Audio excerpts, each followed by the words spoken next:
Hello everyone, मैं advocate विलक्षण सिंह आपका स्वागत करता हूं अपने इस नए वीडियो में। आज के वीडियो में जो इन्फॉर्मेशन मैं आपके साथ शेयर करने जा रहा हूं वो सभी लोगों के लिए इम्पोर्टेंट है, क्योंकि इसमें मैं ये बताऊंगा कि किस तरीके से चेक इशू करते वक्त की गई गलती आपकी जो लायबिलिटी है उसको बढ़ा सकती है, जो आपके ऊपर क्रिमिनल केसेस हैं उसको बढ़ा सकती है, और किस तरीके से इस गलती को अवॉइड करके आप अपने ऊपर होने वाले केसेस को कम कर सकते हैं और अपने ऊपर आने वाली लायबिलिटी को भी कम कर सकते हैं। तो इस वीडियो में मैं डिस्कस करूंगा सुप्रीम कोर्ट की एक जजमेंट जिसका टाइटल है Sumit Bansal versus FGI promoters and developers limited.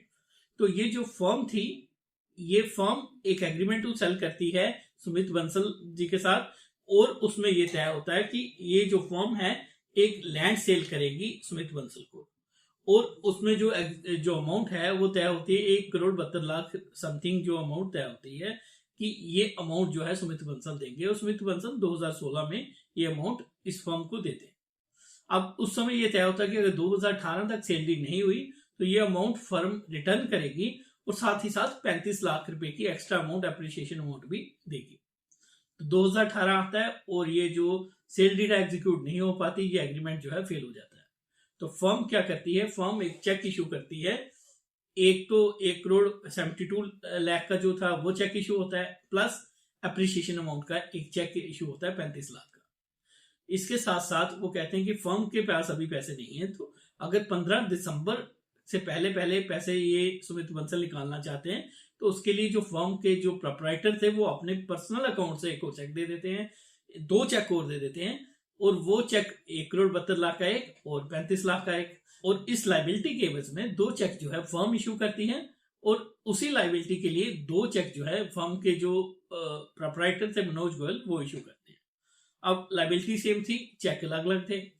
अब सुमित बंसल को चेक की अमाउंट जो थी वो पहले चाहिए थी, क्योंकि 15 दिसंबर से पहले अगर वो चेक निकलवाना चाहते थे तो उनको वो चेक लगाने थे जो मनोज गोयल जो प्रोप्राइटर थे फर्म के, उन्होंने इशू किए थे।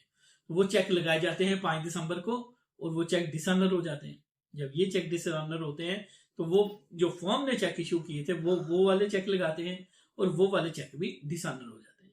जब दोनों चेक डिसऑनर हो जाते हैं तो जो सुमित बंसल हैं वो एक कंप्लेंट फाइल करते हैं फर्म के खिलाफ, जिसमें चेक डिसऑनर का केस वो उनके ऊपर करते हैं, और सेकंड केस जो है वो प्रोप्राइटर के ऊपर करते हैं। और इससे पहले जो फॉर्मेलिटीज थी वो उन्होंने पूरी की थी, जो नोटिस देने की फॉर्मेलिटी थी वो, और उसके बाद जो वेट पीरियड था वो सारा उन्होंने फॉर्मेलिटीज पूरी करने के बाद ये दोनों केस लगा दिए। इसके बाद ड्यूरिंग ये केस चल रहे होते हैं तो 2019 फरवरी 2019 में 35 लाख के चेक फिर से जो है अपनी लाइबिलिटी को डिस्चार्ज करने के लिए फर्म की तरफ से दिए जाते हैं, और 35 लाख जो है फर्म के प्रोप्राइटर जो मनोज गोयल थे वो देते हैं, और उनको कहते हैं कि वो 35 लाख जो थे हम आपको नए चेक दे रहे हैं, आप ये नए चेक लगा लीजिए।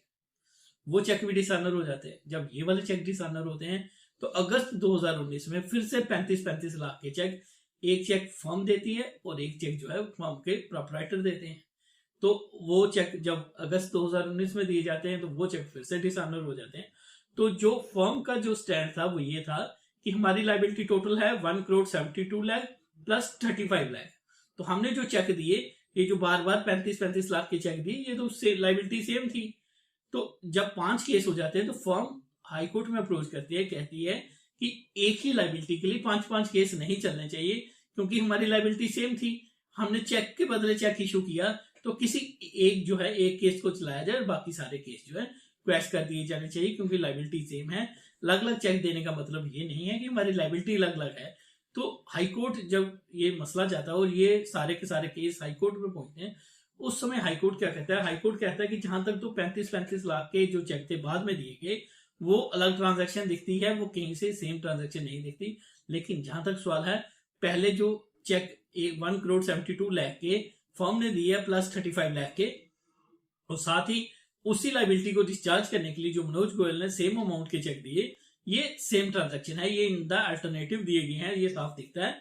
तो हाई कोर्ट ने फर्म के खिलाफ जो केस था उसको उन्होंने क्वैश कर दिया, और ये कहा कि मनोज गोयल के खिलाफ जो फर्म के प्रोप्राइटर हैं उनके खिलाफ केस चलेगा, क्योंकि फर्म वही लाइबिलिटी डिस्चार्ज करने के लिए फर्म ने चेक दिए थे, तो एक ही लाइबिलिटी पे बार बार जो है केस नहीं किया जा सकता। तो हाई कोर्ट ने ये क्वैश कर दिया, और जो सुमित बंसल थे वो इससे जो है अग्रीव्ड हो गए, तो उन्होंने सुप्रीम कोर्ट में अप्रोच किया। उन्होंने कहा ये जो हाई कोर्ट ने एक केस डिसमिस किया है वो जो है वो गलत फैसला है, ये केस डिसमिस नहीं किया जाना चाहिए।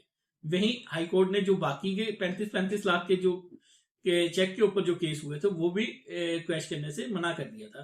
तो उससे जो फर्म भी गिरफ्त थी और फर्म के जो प्रोपराइटर थे वो गिरफ्त थे, तो उन्होंने अपील की कि जो हाई कोर्ट ने केस क्वैश नहीं किए वो फैसला हाई कोर्ट का गलत था। अब जो इश्यू था वो सुप्रीम कोर्ट के सामने आया। सुप्रीम कोर्ट के सामने ये प्लीड किया गया कि लाइबिलिटी जो थी चेक्स की वो सेम थी, सेम एक ही केस चलना चाहिए। जो फर्म थी और फर्म के प्रोपराइटर थे उन्होंने ये कोर्ट में प्लीड किया कि जब हमारी लाइबिलिटी एक ही बार है, हमने 1,72,00,000 एक देना था, 35 लाख एक देना था, इसके बदले में हमने चेक जो है वो बार बार इशू किए और ये जो टोटल चेक बन गए थे 5,92,00,000 के टोटल चेक बन गए थे। तो उन्होंने सुप्रीम कोर्ट में ये कहा कि जब हमारी लाइबिलिटी 1,72,00,000 प्लस 35 लाख है, यानी कि लगभग 2 करोड़ है, तो इसके बदले में हमारे ऊपर 5,92,00,000 के जो है केस है वो कैसे हो सकते हैं। 5,92,00,000 के केस हमारे ऊपर नहीं होने चाहिए। सिर्फ जो प्राइमरी केस है 1,72,00,000 प्लस 35 लाख का चेक की जो केस हमारे ऊपर चलना चाहिए, बाकी जो है वो क्वैश होने चाहिए। तो अब सुप्रीम कोर्ट के सामने जो इशू है, सुप्रीम कोर्ट ने कहा कि ऐसा नहीं होगा, आप जितनी बार चेक इशू करेंगे उतनी बार आपके ऊपर केस चलेंगे। अगर आपने सेम भी लाइबिलिटी डिस्चार्ज करने के लिए चेक दिया है तो ये आपको ड्यूरिंग ट्रायल प्रूव करना पड़ेगा कि वो चेक जो था वो सेम लाइबिलिटी के लिए आपने दिया था। प्रिजम्पशन ये रहेगी कि जब जब आप चेक इशू करते हैं तो प्रिजम्पशन ये रहेगी वो चेक देने के लिए, वो चेक की अमाउंट देने के लिए आप लाइबल हैं, वो लाइबिलिटी आपके ऊपर है। तो जब 5,92,00,000 के चेक दिए तो सुप्रीम कोर्ट ने ये कहा कि ये प्रिजम्पशन यही रहेगी कि आप इतनी अमाउंट देने के लिए लाइबल हैं। इस प्रिजम्पशन को आपको रिबट करना पड़ेगा ड्यूरिंग द ट्रायल।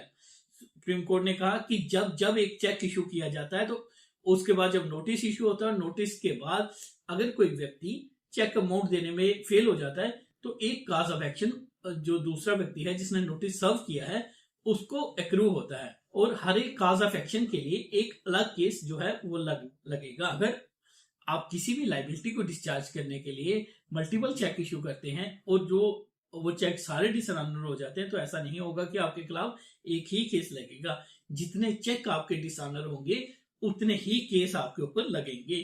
तो सुप्रीम कोर्ट ने कहा कि अगर सिंगल ट्रांजैक्शन है, सिंगल ट्रांजैक्शन में भी मल्टीपल चेक्स इश्यू होते हैं, तो इन दैट केस आप ये नहीं कह सकते कि एक ही केस आपके ऊपर चलना चाहिए। जितने चेक आपने दिए हैं, जितनी बार वो डिसऑनर होंगे और नोटिस देने के बाद जब आप फेल हो जाएंगे उतने केसेस आपके ऊपर चलेंगे। ये तो हो गया कि अगर आपके पास सपोज करें आपके पास 10 लाख की लायबिलिटी है, तो अगर आप एक 10 लाख का चेक इशू करते हैं और वो डिसऑनर होता है तो आपके ऊपर एक बार केस चलेगा, यानी कि आपको सजा भी एक ही बार मिल सकती है।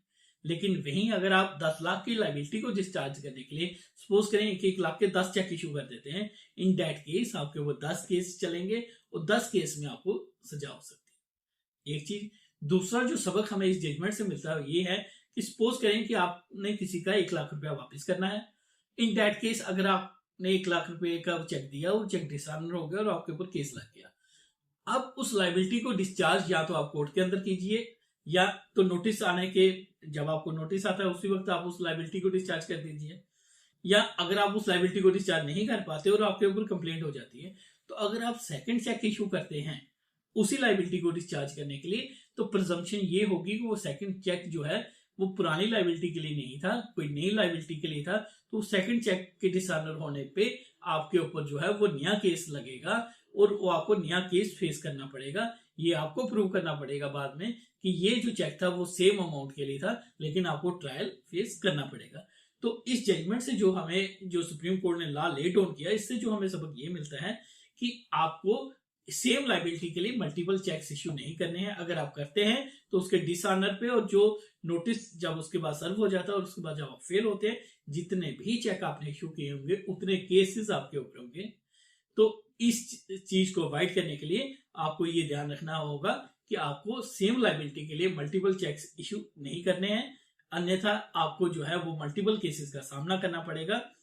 अगर आपको ये जानकारी रोचक लगी तो आप भी उन लोगों के साथ ये वीडियो शेयर किए जो चेक्स इशू करते हैं और जिनका आप चाहते हैं कि जिनका नुकसान ना हो, और चेक इशू करते वक्त वो इन बातों का एहतियात बरते ताकि उन्हें मल्टीपल जो है केसेस का सामना ना करना पड़े। तो ये था हमारा आज का टॉपिक। मिलेंगे नेक्स्ट वीडियो में नेक्स्ट टॉपिक के साथ। जय हिंद।